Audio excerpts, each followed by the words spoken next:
Hello, welcome to Naira's mums world. അപ്പം ഞാനും അമ്മയും കൂടി മാത്രമുള്ളൊരു വീഡിയോ ആണ് കേട്ടോ ഇത്. ഞങ്ങൾ രണ്ടാളും കൂടി ചെറിയൊരു ഷോപ്പിങ്ങിന് പോവുകയാണ്. വേറെ എങ്ങോട്ടുമല്ല, പച്ചക്കറി കടയിലേക്കും കോൾഡ് സ്റ്റോറിലേക്കുമാണ് കേട്ടോ ഈ പോയിക്കൊണ്ടിരിക്കുന്നത്. ഞാൻ ഈ വീഡിയോ ഷൂട്ട് ചെയ്ത അന്ന് വെജിറ്റബിൾ സാലഡായിരുന്നു പ്ലാൻ ചെയ്തിരുന്നത്. അപ്പം അതിലേക്ക് വേണ്ട ഐറ്റംസ് വാങ്ങാൻ വേണ്ടിയിട്ടാണ് ഞാനും അമ്മയും കൂടി ഇതേ നടന്ന് ഇങ്ങനെ പോയിക്കൊണ്ടിരിക്കുന്നത് കേട്ടോ. മെഗാമാർട്ടിൽ നിന്നാണ് ഞാൻ കൂടുതലും പച്ചക്കറിയൊക്കെ വാങ്ങാറുള്ളെങ്കിലും ചില സമയത്ത് ഞാനിതാ ഇവിടുന്ന് വാങ്ങാറുണ്ട് കേട്ടോ. ഈ കടയുടെ പ്രത്യേകത എന്താണെന്ന് വെച്ച് കഴിഞ്ഞാൽ ഇവരിവിടെ തന്നെ കൃഷി ചെയ്തിട്ട് നമുക്ക് തരുന്നതാണ്. അപ്പോൾ അതാ ഈ ഭാഗത്താണ് അവർ കൃഷി ചെയ്യുന്നത്. അതിന് മുന്നിലായിട്ട് തന്നെ ഷോപ്പ് ഇട്ടിട്ടാണ് തരുന്നത്. ഭയങ്കര തിരക്കായിരിക്കും സാധാരണ ദിവസങ്ങളിലൊക്കെ, പ്രത്യേകിച്ച് വീക്കെൻഡൊക്കെ ആകുമ്പോൾ നല്ല തിരക്കുണ്ടാവില്ല കേട്ടോ. പിന്നെ ഞങ്ങൾ പോയത് വർക്കിംഗ് ഡേ ആയതുകൊണ്ട് തന്നെ അത്ര തിരക്കുണ്ടായിരുന്നില്ല. ആകെ 2-3 ആൾക്കാർ മാത്രമേ ഉണ്ടായിരുന്നുള്ളൂ കേട്ടോ അവിടെ. അങ്ങനെ ഞങ്ങൾ ഷോപ്പിൻ്റെ ഉള്ളിൽ കയറി. ഒരുവിധം എല്ലാ ഐറ്റംസും ഉണ്ടായിരിക്കും കേട്ടോ.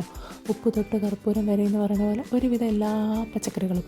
അമ്മയാണ് കേട്ടോ ഈ വീഡിയോ ഒക്കെ എടുത്തത്. ഇപ്പോൾ എൻ്റെ വീഡിയോഗ്രാഫർ അമ്മയാണ്, ഞാൻ പറഞ്ഞിരുന്നല്ലോ. എൻ്റെ കൈ നേരെ പോയത് പച്ചമാങ്ങയിലേക്കായിരുന്നു കേട്ടോ. ഈ മാങ്ങ അങ്ങനെ ഉപ്പും മുളകൊക്കെ ഇട്ട് കഴിക്കാനുള്ള, അല്ലെങ്കിൽ അച്ചാറാക്കിയിട്ടൊക്കെ കഴിക്കാമെന്ന് കണ്ടിട്ട് ഞാൻ നല്ല മാങ്ങ കണ്ടപ്പോൾ ആദ്യം തന്നെ അതാണ് എടുത്തിരുന്നത്. പറഞ്ഞിട്ട് പോയ സംഭവം ഞാൻ സാലഡിലേക്കുള്ളതെന്നാണെങ്കിലും അവിടെ നല്ല ഐറ്റംസ് കണ്ടു കഴിഞ്ഞാൽ നമ്മൾ ആരായാലും ഒന്ന് വാങ്ങിപ്പോകും കേട്ടോ.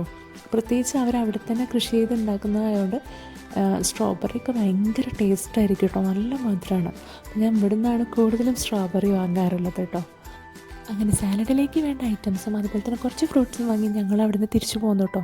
പോണ വഴിക്ക് ഞങ്ങൾക്ക് കോൾഡ് സ്റ്റോറിലും കൂടി കയറാനുണ്ടായിരുന്നു. അങ്ങനെ അവിടെയും കയറി കുറച്ച് ഐറ്റംസ് എടുത്തിട്ടാട്ടോ പോകുന്നത്. പിന്നെ ഞാൻ അമ്മേനോട് പറയായിരുന്നു അമ്മനെ ബഹ്റൈനിൽ കൊണ്ടുവരേണ്ടി വന്നു ഒന്ന് പച്ചക്കറി കടയിലേക്ക് കൊണ്ടുവരാൻ. കാരണം നാട്ടിലാണെങ്കിൽ അമ്മ ഇങ്ങോട്ടും അനങ്ങില്ല, അമ്മ വീട്ടിൽ തന്നെ ഇരിക്കുന്ന ഒരാളാട്ടോ.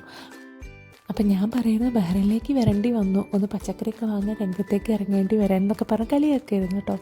അങ്ങനെ ഈ കോൾഡ് സ്റ്റോറിൽ നിന്നും ഐറ്റംസൊക്കെ വാങ്ങി ഞങ്ങളിങ്ങനെ ഓരോ വർത്തമാനം പറഞ്ഞ് പോകുമായിരുന്നു കേട്ടോ. പോണ വഴിക്ക് ഈ ഒരു കാഴ്ച കണ്ടപ്പോൾ ഞാൻ ചുമ്മാ ഒന്ന് ഷൂട്ട് ചെയ്തത് മാത്രം. പിന്നെ അമ്മ അവിടെ അറബിയുടെ വീട്ടിലെ നല്ല മന്ദാരം കണ്ടു കഴിഞ്ഞപ്പോൾ ഒന്ന് തൊട്ടും തലയുടെയൊക്കെ വരികയാണെ. അങ്ങനെ ഞങ്ങൾ വീടെത്താനായി. അപ്പോൾ അടുത്ത വീഡിയോ ആയിട്ട് കാണുന്നവരേക്ക് tata bye bye, see U.